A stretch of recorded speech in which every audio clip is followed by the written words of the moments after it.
Hello friend, welcome to my YouTube channel Hindi shorthand dictation. प्रतिदिन इस प्रकार के डिक्टेशन पाने के लिए मेरे YouTube channel Hindi shorthand dictation को सब्सक्राइब करें और वीडियो को ज़्यादा से ज़्यादा शेयर करें ताकि जो व्यक्ति स्टेनोग्राफी कोर्स करे उसके लिए वीडियो हेल्पफुल बन सके।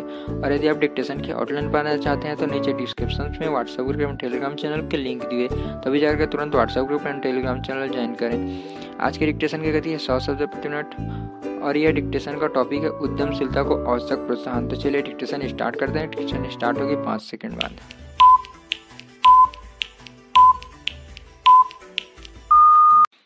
यह मोदी सरकार की आर्थिक नीतियों का ही नतीजा है कि कारोबारी सुगमता के मोर्चे पर भारत विश्व बैंक की ईज ऑफ डूइंग बिजनेस की 2019 के लिए जारी हुई रैंकिंग में 23 पायदान की छलांग के साथ 77वें स्थान पर आ गया।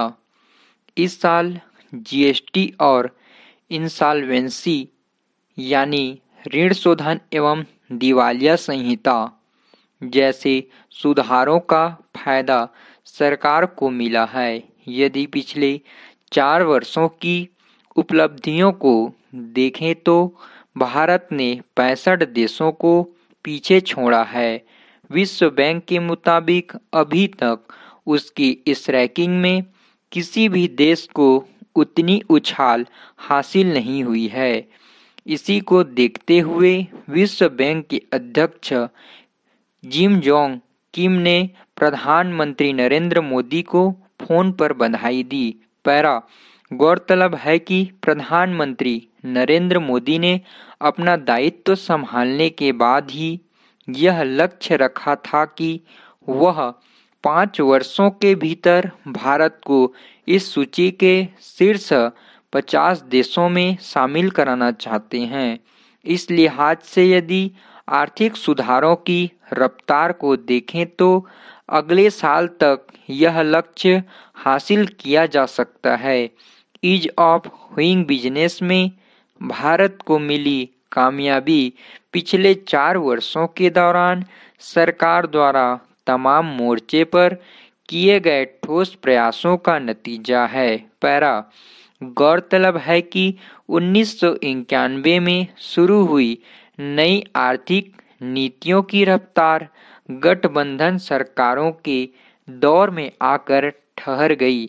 यही कारण था कि उदारीकरण का रथ महानगरों और राजमार्गों से आगे नहीं बढ़ पाया। इसका नतीजा यह हुआ खेती किसानी घाटे का सौदा बन गई और गांवों से शहरों की ओर पलायन बढ़ा। उद्यमशीलता के महानगरों तक सिमट जाने के कारण देश भर में बेरोजगारी तेजी से बढ़ी। बेरोजगारों का असंतोष विस्फोटक रूप धारण न कर ले, इसके लिए जाति की राजनीति को बढ़ावा दिया गया। पैरा मोदी सरकार उद्यमशीलता को महानगरों से आगे बढ़ाकर गांव की पगडंडी तक पहुंचाने की कवायद में जुटी है। देश की 60% से अधिक आबादी गांवों में रहती है, जिनमें से 50% आबादी उन युवाओं की है जिनके पास काम नहीं है। शहरी इलाकों को छोड़ दिया जाए तो ग्रामीण और दूर दराज में रहने वाले करोड़ों लोगों सुविधाओं के अभाव में अपना उद्यम शुरू नहीं कर पाते हैं। मोदी सरकार इस खाई को पाटने के लिए देश भर में फैले सूक्ष्म लघु और मध्यम उद्योगों यानी एमएसएमई को मजबूत बना रही है। गौरतलब है कि भारत में एमएसएमई क्षेत्र विविधताओं से भरा हुआ है।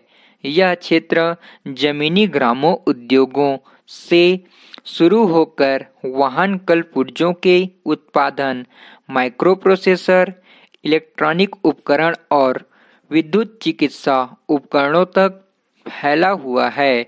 देश के विनिर्माण क्षेत्र में इस क्षेत्र की 45% हिस्सेदारी है और देश के सकल उत्पाद यानी जीडीपी में यह 8% योगदान करता है। यह क्षेत्र 8 करोड़ से अधिक लोगों को रोजगार उपलब्ध कराता है।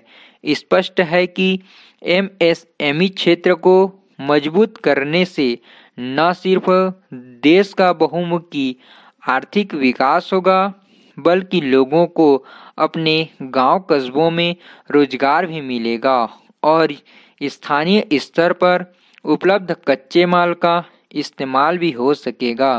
पैरा एमएसएमई क्षेत्र की सबसे बड़ी समस्या पूंजी की रही है, क्योंकि राष्ट्रीयकरण के बावजूद बैंकों का ढांचा अमीरों के अनुकूल और गरीबों के प्रतिकूल ही बना रहा। इस कमी को दूर करने के लिए प्रधानमंत्री नरेंद्र मोदी ने मुद्रा योजना पेश की। इसके तहत छोटे उद्यमियों को 50,000 से लेकर 10 लाख रुपए तक का ऋण मुहैया कराया जा रहा है। इसके लाभार्थियों में छोटा मोटा कारोबार करने वाले शामिल हैं। इनमें अधिकांश फल सब्जी विक्रेता, मैकेनिक, ब्यूटी पार्लर, दर्जी, कुम्हार और मोची का काम करने वाले भी शामिल हैं। पैरा प्रधानमंत्री मोदी आर्थिक सुधारों को आगे बढ़ाते हुए एमएसएमई क्षेत्र को उदारीकरण की मुख्य धारा से जोड़ने के साथ साथ कारोबारी सहूलियत प्रदान कर रहे हैं।